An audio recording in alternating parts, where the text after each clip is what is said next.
Smart Move, gros plan sur les nouvelles mobilités. Aujourd'hui, je reçois François-Xavier Terny qui est avec nous en visioconférence. Bonjour, bienvenue. Vous êtes le cofondateur de Fuel, vélo et moto électrique, je le disais. Vous vous définissez comme un fabricant innovant de la nouvelle mobilité urbaine. Alors, je commence par les vélos. En quoi sont-ils innovants, vos vélos électriques ? Alors bonjour, merci de me recevoir aujourd'hui. Alors la première chose dans l'innovation, c'est dans le design, dans l'ingénierie, et ensuite c'est dans la tech. On est au début. Fuel, c'est une société qui existe depuis 2 ans, donc on a sorti un premier modèle qui est ce vélo e-bike fluide, et on est au début de notre innovation.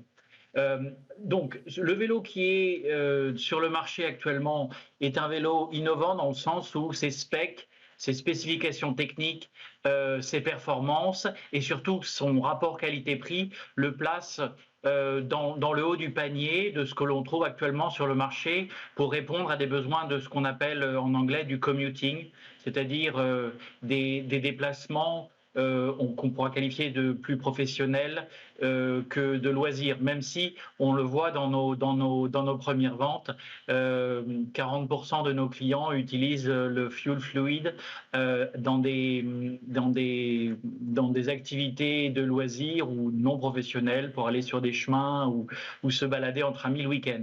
Je viens sur l'aspect technologie, notamment l'autonomie. C'est quoi? C'est double batterie, donc grande autonomie, si j'ai bien compris. Voilà, donc comme la vision de Fuel, c'est d'inventer tous les produits qui se situent entre le vélo 25 km/h, le vélo classique qui est électrifié d'un côté, et de l'autre côté, la grosse moto électrique. Et donc ça, ce sont les deux bornes de notre univers. Nous ne souhaitons pas forcément aller dans ces deux produits, mais on va inventer tout ce qui est entre les deux, c'est-à-dire développer des vélos 45 km/h comme le fluide, qui existe en version 25 mais se vend à 80% dans la version 45 km/h. Et c'est vrai qu'il faut mettre un casque et une plaque à l'arrière, mais quand on a goûté au goût du 45 km/h, on a du mal à revenir à un 25 km/h, je vous assure. Et on développe à partir de là des véhicules pour la mobilité urbaine, c'est-à-dire on a dans nos cartons des mobylettes électriques, des vélos cargo électriques, des petites motos de ville électriques et d'autres produits que l'on va sortir d'ici 2025. Alors, je prends la moto électrique. Qu'est-ce qui est compliqué? C'est parce que il y a des questions de puissance, d'autonomie, de légèreté aussi. C'est trois dimensions à faire cohabiter, c'est ça?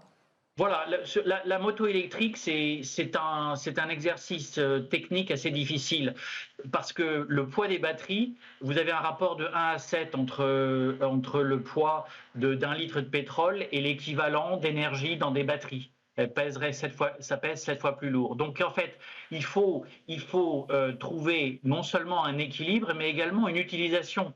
Et c'est pour ça que la moto électrique telle qu'elle existe aujourd'hui en remplacement d'une moto thermique n'a pas vraiment grand sens parce que la vitesse étant l'ennemi de la consommation électrique et de la consommation tout court, on a des motos très puissantes qui accélèrent très fort, qui peuvent aller très vite, mais qui vont pas faire beaucoup de kilomètres.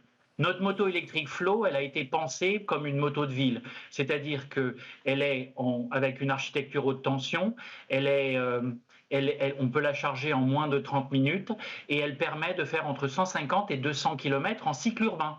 Alors, lui demandez pas d'aller sur l'autoroute à 200 km/h, elle n'est pas faite pour ça, mais par contre, elle vise à remplacer l'ensemble des motos de ville, des gros scooters que l'on trouve actuellement dans beaucoup de capitales européennes, asiatiques et qui commencent maintenant à se trouver aux États-Unis également, à remplacer par un véhicule puissant, agréable à conduire, pratique, mais surtout adapté au trafic urbain. Et je voudrais qu'on termine avec la question des batteries, qui est évidemment centrale pour notre avenir avec l'électrification massive des villes. La production, le recyclage des batteries, vous y travaillez évidemment pour l'améliorer?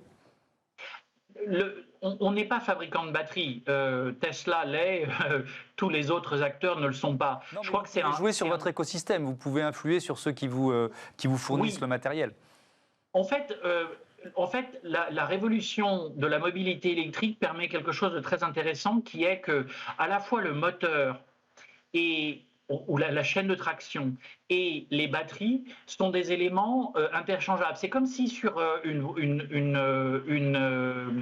voiture actuelle, thermique, vous pouviez changer le moteur au fur et à mesure que la technologie évolue. Et en fait, c'est ça, les batteries, la manière dont nous, on regarde les batteries, c'est qu'il y a différentes technologies et on va pouvoir monter sur nos véhicules les dernières technologies, parce que c'est ça le principe de l'électrique, c'est quelque chose de très modulaire et on est beaucoup moins contraint que dans le thermique. Donc, on va chercher les dernières technologies en batterie et on va bien sûr regarder de très près tout ce qui est pollution au moment de la fabrication et cycle de recyclage. Merci beaucoup, merci François-Xavier Terny, à bientôt sur Bismart. Voilà, c'est la fin de cette émission. Je vous propose de vous retrouver la semaine prochaine pour un nouveau voyage dans le futur. Merci à Olivier Ayeré-Dobré qui m'a aidé à préparer cette émission et également tous les Smart Impact dans la semaine. Merci à toutes les équipes de Bismart, à la rédaction et ici en régie. Je vous donne rendez-vous lundi pour Smart Impact et d'ici là, vous pouvez revenir en avril 2021. Salut à toutes et à tous.